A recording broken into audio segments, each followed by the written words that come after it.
afternoon. I'm Al McFarlane. Welcome to the conversation with Al McFarlane. I'm glad to be here with you, and thank you for being here with us. Special thanks to my friend and colleague, brother Ndugu Yusef Mjini, who stood in for me yesterday when I was getting cataract surgery. Interesting. The idea of surgery is always something you have to take seriously. I was told by other family members who had the procedure that it's quick and painless, and the results can be just phenomenal. And a day into it, I'm feeling phenomenal results, seeing better already, and kind of excited about the possibility of doing the other eye in 2 weeks. So hats off to my docs and to the people in the profession, the healing arts. It's amazing what they can do for our bodies, and for that we must always show gratitude and be grateful. And as I think about that, I'm thinking about Imhotep, the African father of medicine, of modern science. So I think it's worthwhile us that we reflect on the genealogies that we flow from, recognizing that in us, through us, are retentions or memories or DNA of the original item. And so that's something to think about and feel good about, but also explore, because it'll help you be confident in your movement through today, your movement into tomorrow. Well, as always, we are going to have a great show today. A lot of interesting topics to talk about and great people to talk about them. What's on my mind and probably on your mind is the increased spate of violence all around the country. And we wanted to start off by talking about some of those things, in particular, the sort of a recap on what happened in Kansas City, where a man was arrested in shooting a teenager. Also, the man who fatally shot a 20-year-old, Ralph Yarl in Kansas City, and more. Let me bring in Brother Yusef Mjini first, just to start the conversation. Yusef, how you doing, man?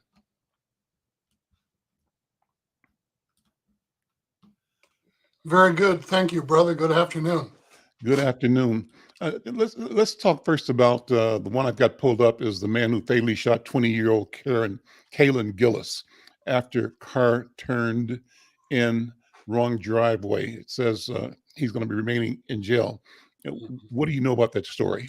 Well, this was a young white girl who, with her friends, was trying to find the house of some other friends, and they turned into the wrong driveway, where they came under fire from the man senior who lived in the home there, and the driveway was so wide that it could easily be mistaken for a street. And they were trying to turn around or get some directions or find out if that was the place they were looking for or not, and suddenly found themselves under fire. And this was in New York, but these were all white people involved, which I think is an important sign that these are not just issues of concern in the Black community or in communities of color, because these were, young adults, going over to friends' houses. And we find this situation in 3 different incidents where people accidentally got in the wrong car, rang the wrong doorbell, drove up the wrong driveway, trying to turn around or get directions, and found that their lives were in danger. In one instance, a cheerleader in Texas they went out and were looking for friends and came out of a restaurant and got in the wrong car, and then got in their own car, apologized, and were attempting to drive away when they were shot. One of the young white girls, the one in New York, was killed. The 2 of the young cheerleaders who got in the wrong car in Texas were shot, and they did apprehend the young man who shot them. And again, they had apologized, got out of the car, got in their own car, and were driving off when the gentleman got out of the car they had accidentally got into. And there was no confrontation, no theft, no drama. Just the car. They thought that was the car that they had arrived in, and opened the door and climbed in and saw a gentleman in there who pulled a gun on them and apologized and immediately got out and were driving off when they were shot at, and two of them were hit by the young man whose car they had gotten into. The young lady Gillis in New York died from gunshots that she received when they drove up the wrong driveway. And in Kansas City, Missouri, the young man is a member of a Liberian immigrant family. He plays in the school orchestra. He's an outstanding student. Ralph Yarl, 16. As a child, his mother asked him to go to 115th Street to pick up his two younger siblings, and he went to 115th Parkway, which was a block away. So, and he lived 2 blocks from this address, went up to the door, rang the doorbell. Now, there was an inside door and there was a storm door. The 84-year-old white male occupant of the house opened up the inside door and then shot the young child in the head through the storm door, through the door. The young child didn't try to open the door. There was no confrontation. He thought he was at the home where his 2 younger siblings were playing with some other children, just 2 blocks from his own home. Right. Got shot in the head, fell down on the porch, and the man shot him again in the arm. And he got up and fled, went to one house that refused to help him, went to another house that refused to help him, went to a third house where he was told to get down on the ground and keep his arms above his head because they didn't know whether he was the shooter or the victim. He attempted to try and find another house, passed out on the sidewalk in the driveway in a pool of blood. And at that point, they decided to call 911 to get him some assistance, but went to 3 different houses to try and find help after he had been shot twice for ringing the wrong doorbell. This is just absolutely crazy, Al. Now, the major implication, and Angela may want to join in on this conversation, is that the 84-year-old gentleman who shot the 16, 17-year-old Liberian immigrant is claiming self-defense under the Stand Your Ground law. We have talked in the past about an organization in Florida called ALEC, the American Legislative Exchange Council. And every month they send out draft legislation to every Republican state legislator in the country. They also send it out to Republican members of county boards, city councils, town halls, villages, etc. And they were one of the groups that sent a draft of the Stand Your Ground law across the country. Now, if Stand Your Ground sounds familiar, it's because it was the defense that George Zimmerman used when he murdered Trayvon Martin in 2007. Okay, and that's the first time there was a lot of national discussion. There are 30 states that have Stand Your Ground laws, and the distinction is that the Castle Doctrine, states that have the Castle Doctrine allow you to use deadly force to defend yourself in your home and on your personal property. Stand Your Ground law does not require that you retreat in public if you feel threatened or that you are in danger of deadly harm or being seriously injured. You have the right to defend yourself with deadly force. Now, the distinction in terms of the young lad in Kansas City, Missouri, is that he made no attempt to cross the threshold Right. of the gentleman whose doorbell he rang. And again, there is no requirement and Missouri is a stand your ground state. There's no requirement that you retreat from a public setting if you feel your life is in danger or that you may suffer severe harm. So this brings up the question all over again, because the police told George Zimmerman, do not follow the young black man. Do not engage with him. Okay. We are coming. We will stop and question him. Do not intervene. And George Zimmerman, as we know, wound up shooting and murdering Right. Trayvon Martin because the scuffle ensued. Trayvon Martin, again, was going to his father's house, who lived in this community. And George Zimmerman was one of the self-appointed posse comitatus, Vigilantes, yeah. Street patrol. vigilantes, whatever Yeah. they call themselves, who take it upon themselves with guns to patrol these premises and that neighborhood. So you've got the cheerleaders who get in the wrong car. You've got the young ladies who turn into the wrong driveway. And you've got the young lad who rings the doorbell looking for his two younger brothers because his mother has sent him 2 blocks to pick them up and bring them home. So just 3 tragic incidents, one of them resulting in the murder of a young white girl. The other 2 young white girls in the car were shot by the person whose car they accidentally entered. And then the young boy shot in the head. And this was such an exemplary young man, which just makes it all the more worse. You know, played in the school orchestra, was an excellent student, came from a good family.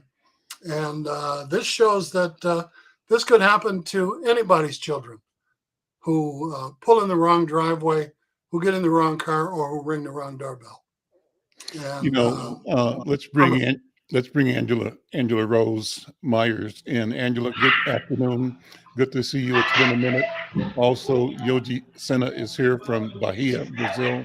Yogi, good to see you as well.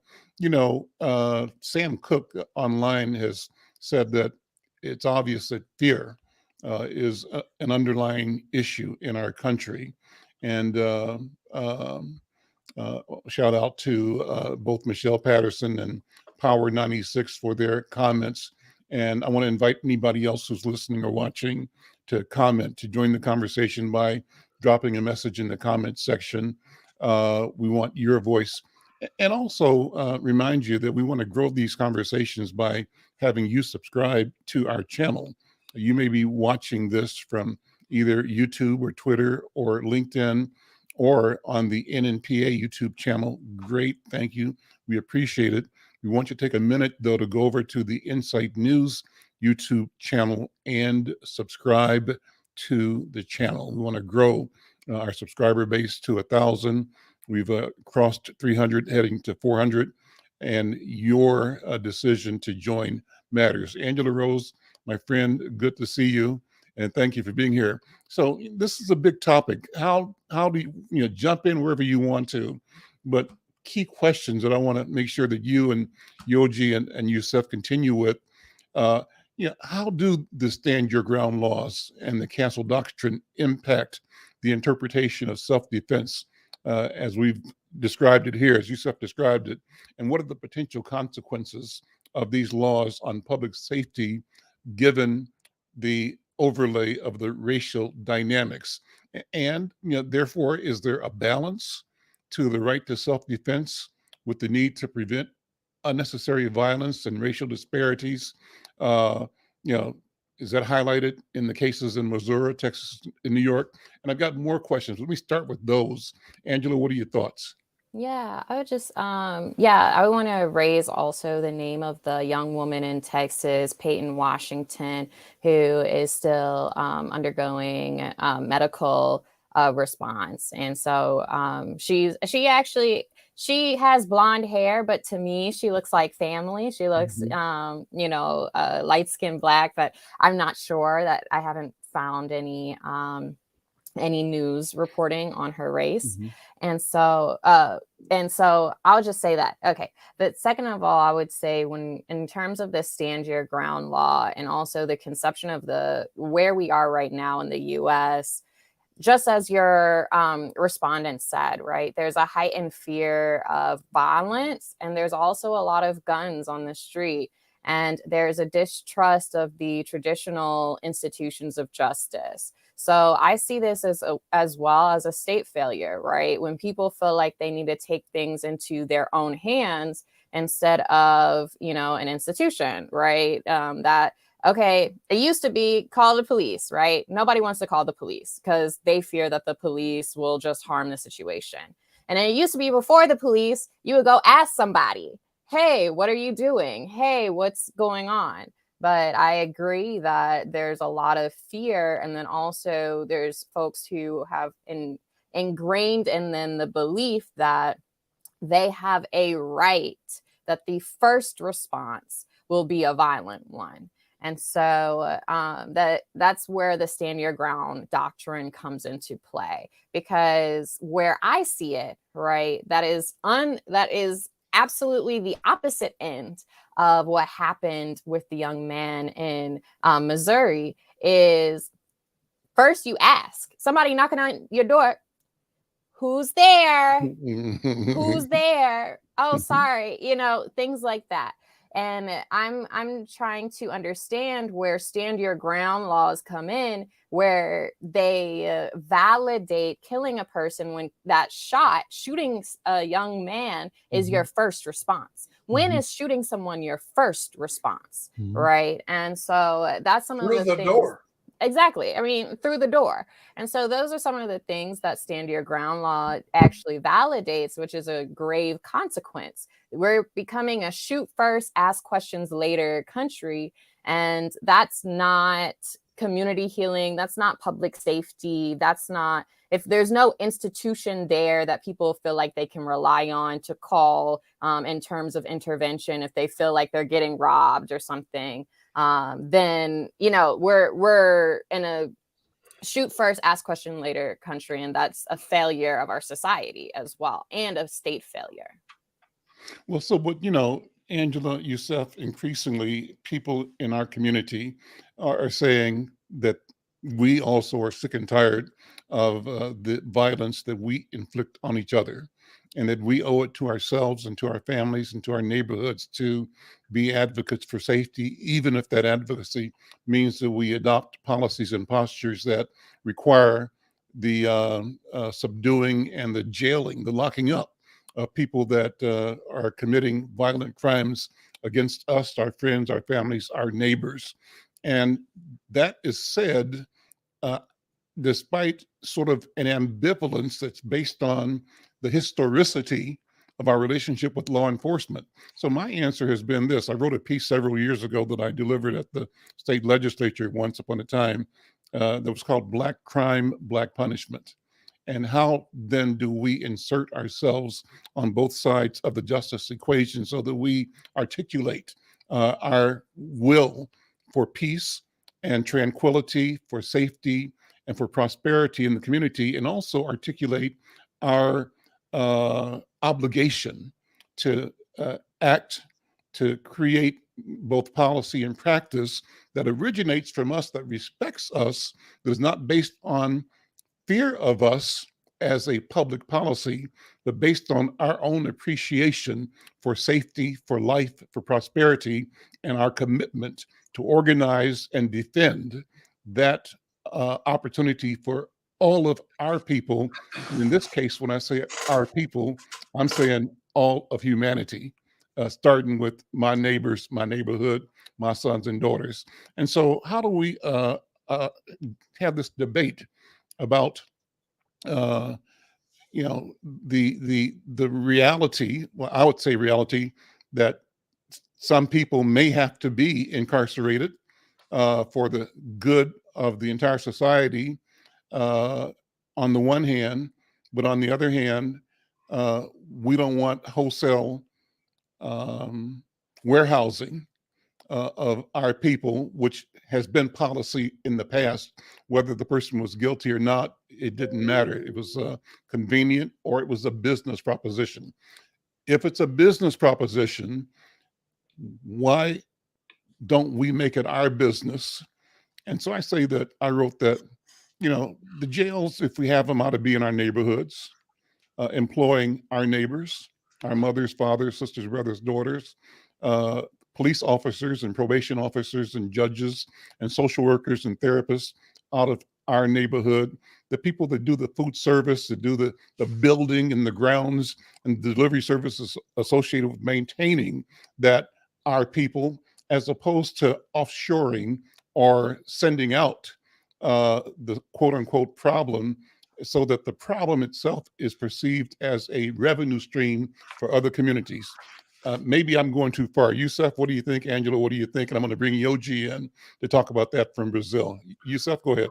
Well, if you get a concealed carry permit, Al, every few years, you have to go through the training, the education, the classroom, and the fire range demonstration before you can renew that concealed carry permit. Like a driver's license. Absolutely. Mm-hmm. And they're called red flag laws, where if a person is experiencing anxiety or temporary mental depression and other debilitating things that make them, I don't want to say unfit, but probably better off not possessing a firearm, right, given their health and medical state at that particular point in time, mm-hmm. until they recover.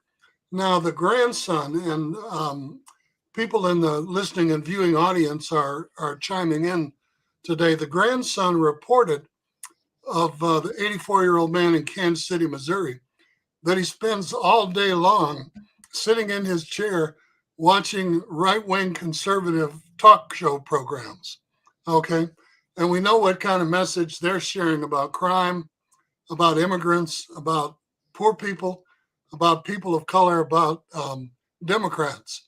So he was steeped in this fear, and people generally tend to fear anything that they don't know or don't understand, whether it's skydiving or driving or somebody ringing their doorbell. Somebody rang our doorbell the other night after midnight, and we just did not answer it, okay? Yeah. It turned out to be somebody dropping off some keys for a friend of our daughter that they left between the storm door and the regular door, which we found the next morning, but we weren't even going to ask who it was, okay? Mm-hmm. Because it was too late. The house was dark and everybody was sleeping. Yeah. But, this 84-year-old man who watches nothing but Fox News and these other, very conservative programs, he also said that his grandfather often made anti-Black comments, anti-gay comments, homophobic comments about immigrants. So he had already declared that anybody who didn't look like him did not have his best interests at heart, regardless of what their motivation was. We need to do background checks. We need to make certain that people who own and possess firearms, whether they have a concealed carry permit or not, are mentally competent and are proficient enough that they don't accidentally shoot or even kill the wrong person, and that gun does not wind up in the hands of someone who is not, breaking the law in terms of purchasing and or possessing and carrying it. And, Minnesota is not a stand your ground state. It is not a castle law state, not yet anyway. And I just want to say this for people who are listening in Minnesota. If you feel that your life is in danger or threatened, you have a responsibility first to make every attempt to flee or to get away from them. You can't just stand there and say, if you come 1 foot closer, I'm going to blow your brains out, because you will be charged. Remember in Little Falls, the man who lived near Lindbergh's home, people had broken into his home and robbed him, burglarized it on a number of occasions. 2 He teenagers. hid in the basement, Yeah. and a young man came down the basement. He shot the young man.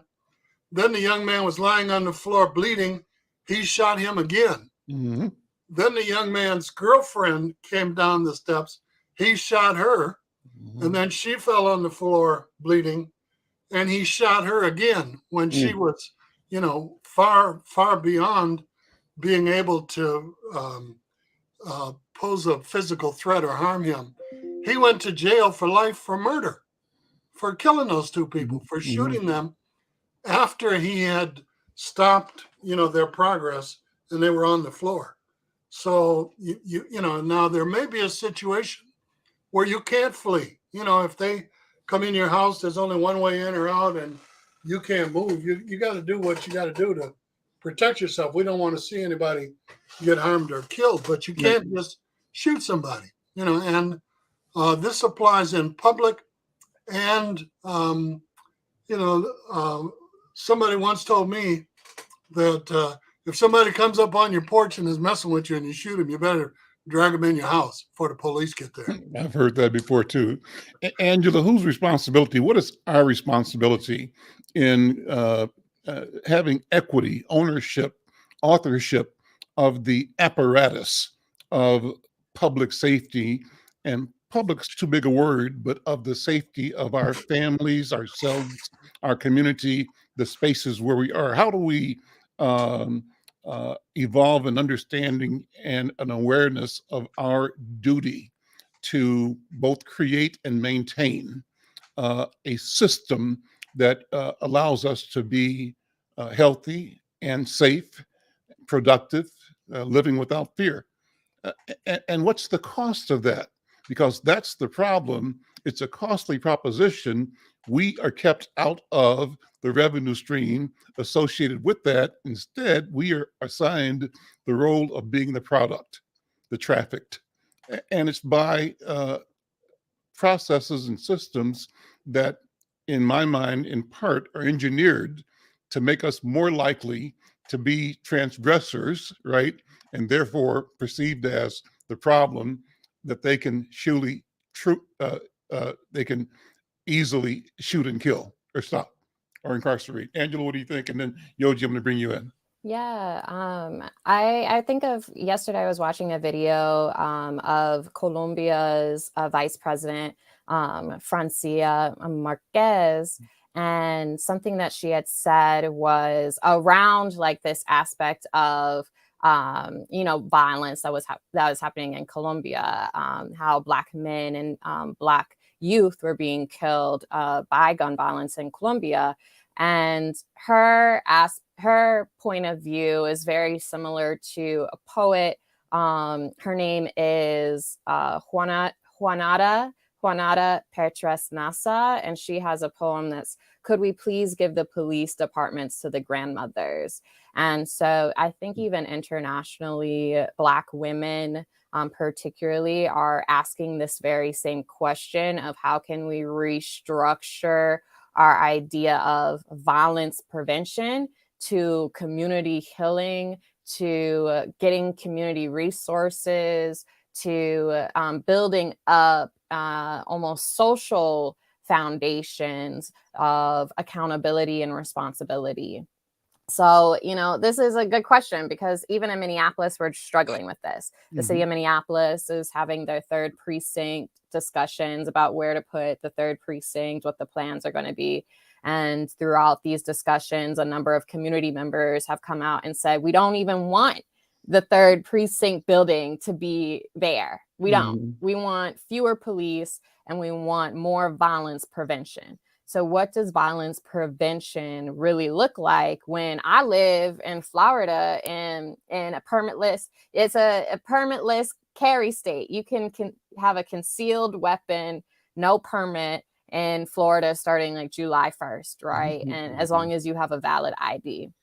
So, what does that mean? What does it look like to create community safety? And this word safety is really, is subjective. What's safe, right? And what is community safety when everybody has a gun? And I feel like maybe I need a gun. If these Mhm. white supremacists are saying all of this stuff from the Oklahoma sheriff saying, yeah, let's go lynch some black people. I'm black. Maybe I want a gun, Yeah. right? I live in a Mhm. permitless carry state and everybody has a gun. And we've had mass shootings in Florida, for almost every year for the last couple of years.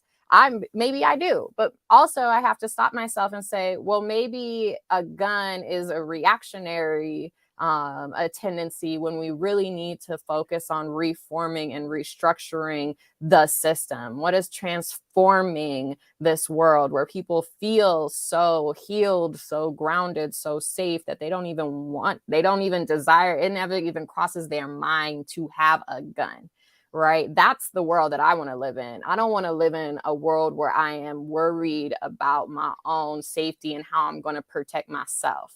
I want to live in a world where I'm more concerned about what the future looks like than what my personal safety looks like.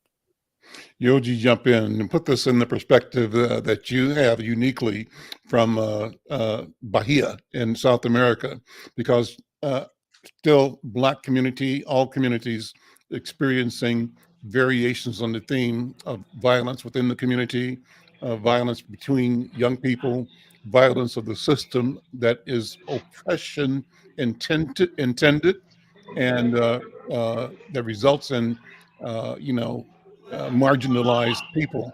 What are you thinking? What do you say about what our experiences are from an international perspective or from the Brazil perspective? hmm greetings, everybody. Well, this it seems this question of violence by guns it's spreading worldwide.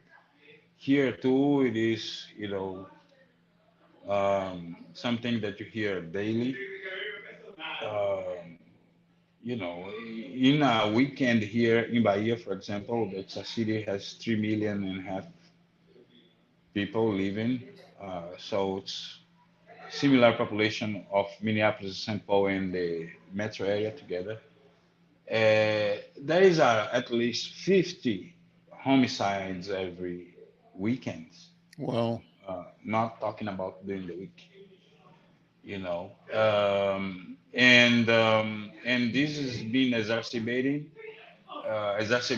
by the presence in the last few years of guns in the style of the United States, where the gun ownership has been liberalized and a lot of more people do have guns here. So to me, I think the issue of guns, if you look back, it starts in the colonial era, and it's because of fear. And fear, why they want to get armed is because they have fear, or the people that are enslaved, or the indigenous people. So that the culture of guns, at least in the Americas, is because a last resort to them keep away those people that are undesirable in those societies. So because in my point of view, I'm a man who does martial arts. I don't see any need to carry a gun or even any need to resort to violence in many situations where we can do talk, like, right? When we have enough vocabulary, we don't curse and we don't shout and offend others. we talk. Yeah, we talk. And that's a So quarter, that's a question partly of instruction and expectation of training, right? And of infusing the talk solution as a solution of preference that preserves life and in a sense can lead to, results that don't eliminate life. What do you think? well, violence is I think a resort to violence, attack somebody. It's the weak who does that. It's the coward who does that. It's the one who is in fear, might be a perceived fear for their life. Those person who cannot stand their ground uh, with the only the existence. I understand there are situations that we are really threatened you know, but still there is so many cases of people that were not presenting threats to anybody or any situation that were dangerous that's been killed. And it's because this with the spread of this extreme right wing ideology worldwide, people are resorting to justice on their own because they are seeing less value in the life of the opposer, be that opposer a perceived enemy or just somebody who has a different opinion than that one expressed by or the mainstream or by the one has the the gun. So we need Well, to the Yogi, society let at me ask all. you what your sense is of, the proposition I made earlier that comes out of my discussions where I said that uh, more now people in our African community are saying that we are so, beleaguered by the violence that yes, we really do want systems to remove the threat, meaning take people off the street, meaning imprison people. And my response to that is I kind of understand the frustration, but I don't think we should surrender our responsibility to create peace. And so my answer is that yes, we want the systems to eliminate threats in terms of people having weapons that they don't need and the proliferation of those, and in terms of creating an alternative method for conflict resolution that you have to train and educate for. But whose responsibility is it to do that? And how do we assert our own ability to be the authors, creators, organizers of a politic and of a practice that originates from within us, that also reflects our sense of dignity and our sense of sovereignty as human beings? I think the responsibility is the village's responsibility of all of us. Also, those responsibilities starts at home. So we have, you know, our first experience of violence generally are in our own families, and we need to, in certain way, start to revisit how we deal with our own, Mm, our own children, grandchildren, siblings, how the elders of our families uh, uh, treat us or in not threatening. So violence, it percolates everything, but sometimes just a perceived threat, or even though, you cannot expect to be that peace and love world that we wanted in the 60s, but we do need to temperate more, and I think this responsibility starts also from everyone. Not usage of violent language. For example, I hear all the time people, I'm fighting for this. This person is a warrior, and as used as a positive, but it's already you know emulation of violence because I'm fighting for this thing. So not everything that we need to have some difficulty to achieve means to be a fight. And these analogies of fighting and war and be a warrior, it's common now. All of a sudden everybody's a warrior because of this. Everybody, you know. Um, uh, so the terminology and violence is everywhere, you mhm. know and of course the state too, and those people who have those tendency already of cowardice, tendency of disrespect for the humanity of the others.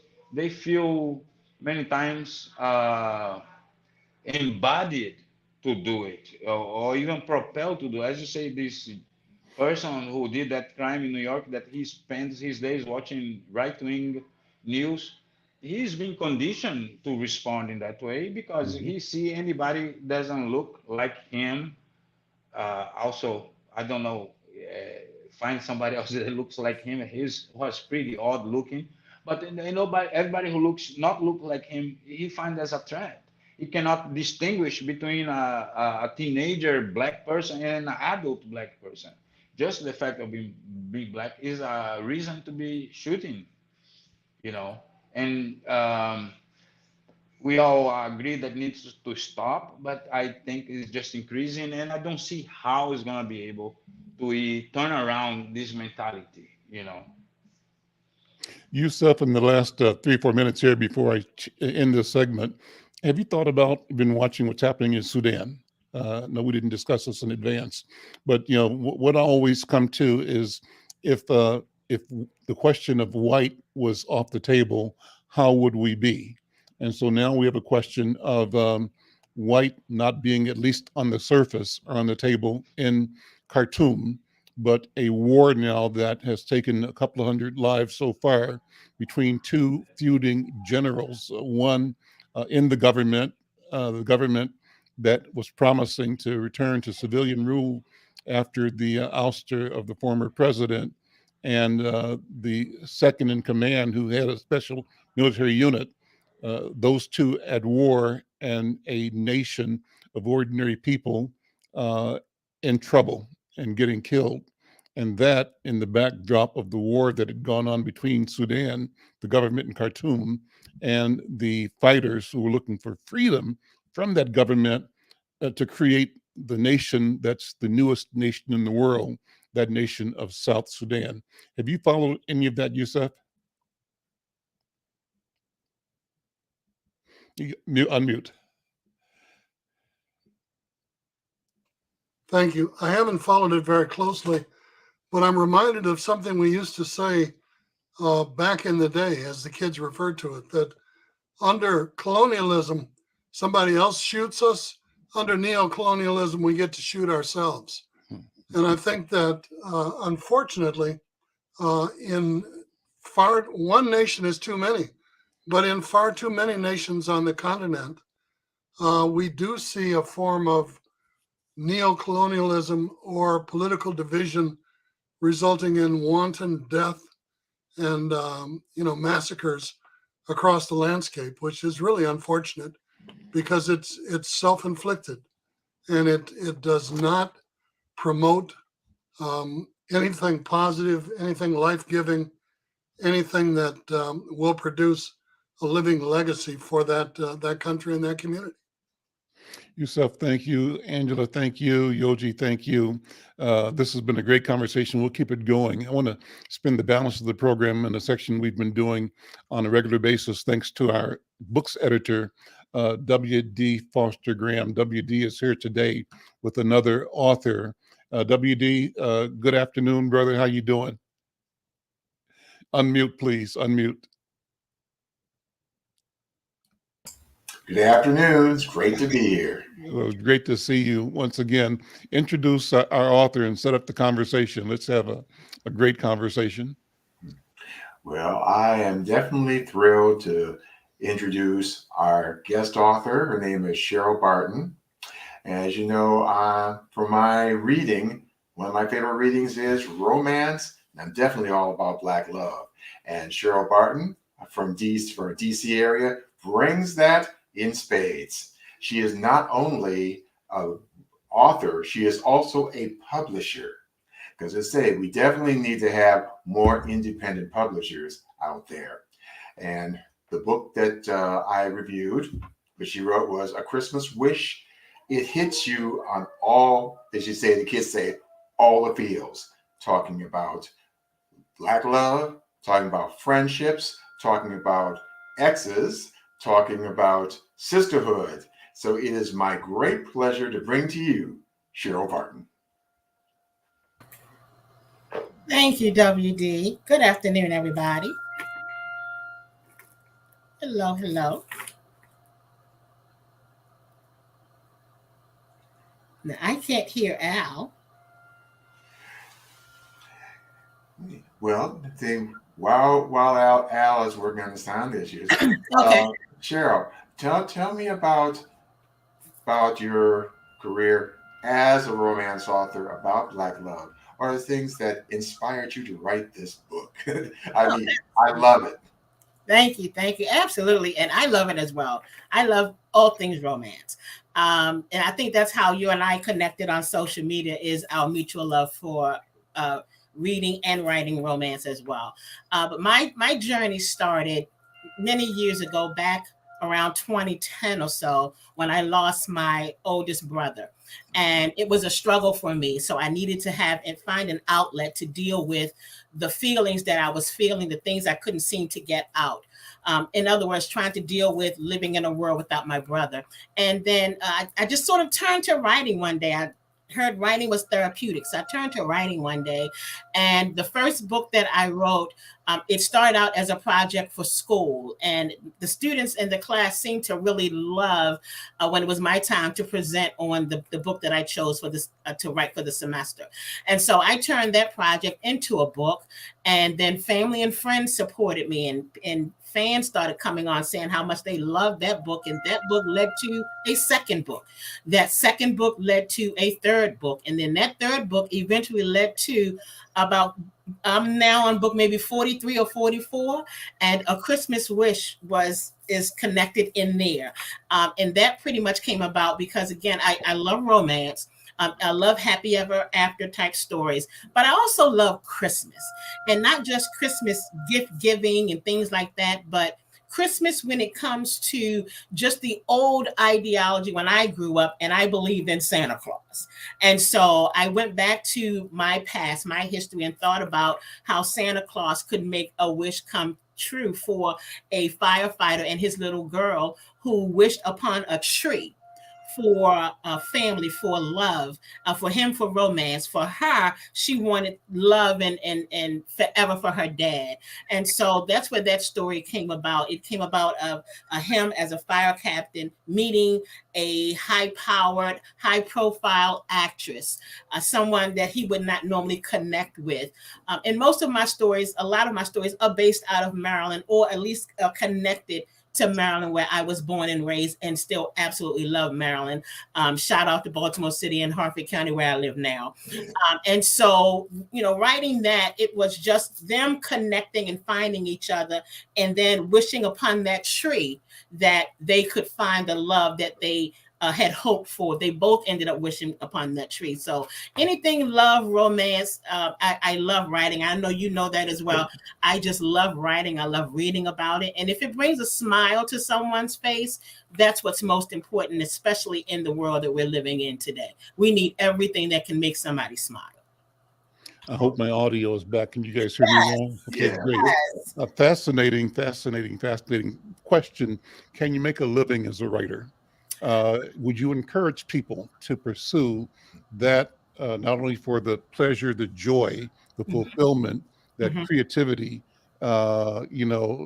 brings you, but is there a practical side, a business that makes sense that we get involved? What do you think? There is. And for me now, I do work full time. So at this point in my life, I consider my writing as a hobby. And I must say, I have done really well. It's been quite successful, a successful journey for me. And it can be for anyone if you dedicate yourself to the craft itself. There are organizations out here, there are groups out here. I belong to the Contemporary Romance Writers. It's a national online romance writers group. They help out people who have an interest in writing romance. There are Facebook groups, there are Instagram groups, there are other groups where people can help you. And when I decided back in 2015 or 16, I had a friend who wanted to put a book out, and I had been through the journey, the ups and the downs. And so I offered to help with that process, which eventually turned into me publishing books for other people who could not figure out how to get there. But that was their start. It was my start, and I wanted to help someone get their start as well. And it can be absolutely a career in writing. As you know, if you look at all the authors that are out here who are very successful. Anyone can be successful if they put the time in. I consider myself successful even though I write part-time. Someone may say, well, you've written 40 books. How do you write 40 books since 2013 and you do it part-time? When I'm not working, when I'm someplace in a restaurant, or if I'm just kind of relaxing down, hanging out with my parents for the day, I may take something out and start outlining a book.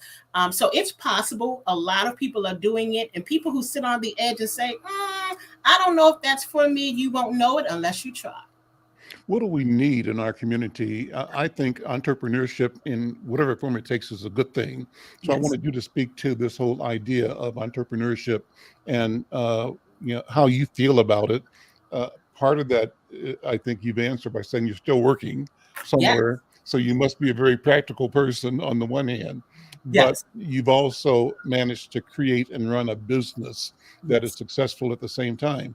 And so at what point and how do we encourage our people to explore entrepreneurship in the book publishing, the book writing world?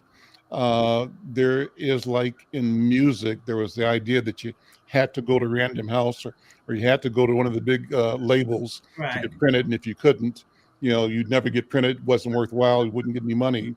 But technology is allowing individuals to do what corporations were only able to Yes. do a generation ago. So the barriers to entry have reduced significantly, plus the opportunity to look at markets, not just your close friend, Mhm. but people from around the world that you can reach digitally now and you couldn't a generation ago. What does that mean for the future? And what do you expect is going to be happening in the world of Black literature, Black writing, Black bookmaking, not only locally but globally? What's your view, your vision? As a Black writer, I think we are finally coming to the realization that there are people who say, I've written to this publishing house or that publishing house and they won't accept me, and people are always complaining. I don't see enough work from people of color, but it's the people of color who need to make those lanes, who need to make those things happen for ourselves. We a lot of times, and that's in anything, but mainly in books, a lot of times we depend on someone else in order to help us grow or help us thrive or help us really get out there, or to even help us be successful. And I say there is a path out there that does not have to go through what people say are those big five. Now, I have the most respect for them all. I've never submitted to publish through one of them. And that's because I do work full time, and that is my priority. Family's my priority. I write when I have an opportunity. I don't stick to a deadline. So I do things on my own time, on my own timeline. But, there was a time where when these publishing houses would sort of take just about anybody, but now you reach out to them, from what I'm hearing, and they'll say, well, when you build up your social media platform, then maybe you come back to me in a couple of years when you have a couple of 20, 30,000 followers on social media, so that we know that your book will sell. And my thing is, well, there were many years ago, before social media, when we didn't have anybody out here following us before we put a book out. Your followers came after that. And so my mindset, when I'm talking to other people who are thinking about writing a book and they're saying, well, how do I submit to these big publishers? My thing is, if you want to do that, give it a try. But you can go out here now and find on YouTube or anywhere on the internet,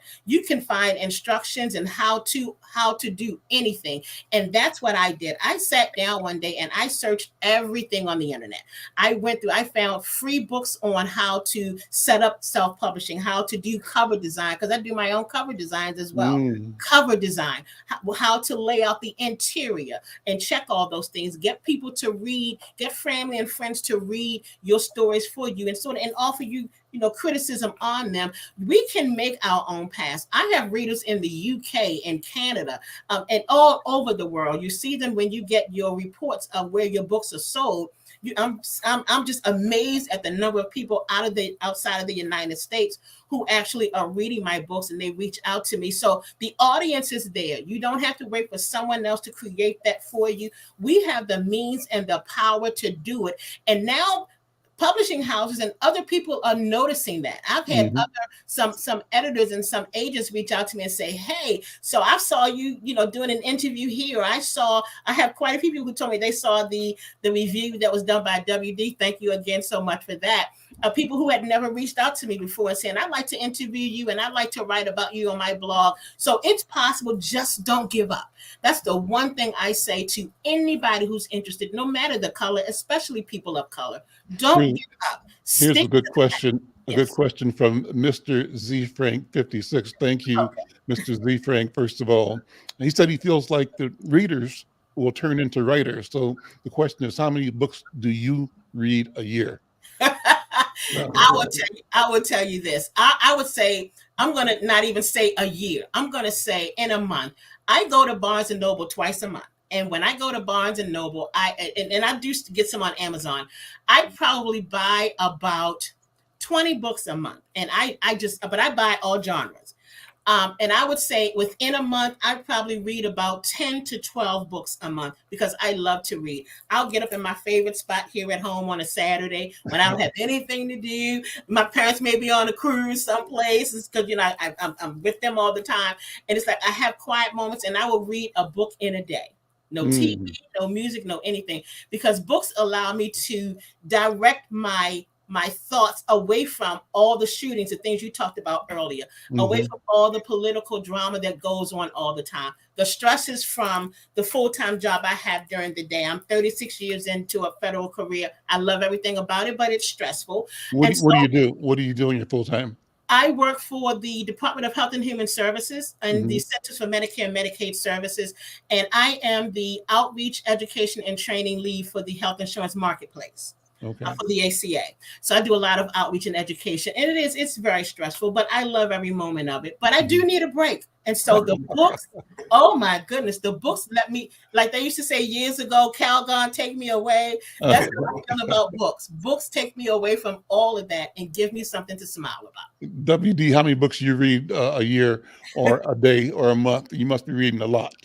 Well, just like Cheryl, I'm a voracious reader. I have my phone with me, which I have on my Kindle. Last year, I read about 440 books. Whoa. Wow. Whoa. I'm like you, Cheryl. I need my time. Yes. And say books take me away. It's important. Yes. It is. Reading's important, but so is writing. And like somebody mentioned, readers turn into writers. That's how I started. Love reading. There were years ago when I would read everything but romance. And a friend of my mother said, I have a bag of these romance books. See if your daughter wants to read. I was like, I don't want to read romance. And then one day I picked up a book like WD by Brenda Jackson. And that just turned my entire life around when it came to romance. Turned my life around. Listen, Cheryl and WD, sorry to break you up. We're out of time. Oh, okay. What a great conversation. What a great conversation. I'm going to have you back because I think talking about books is the right thing to do. I'm Al McFarlane. This is The Conversation with Al McFarlane. We'll see you next time. Thank you.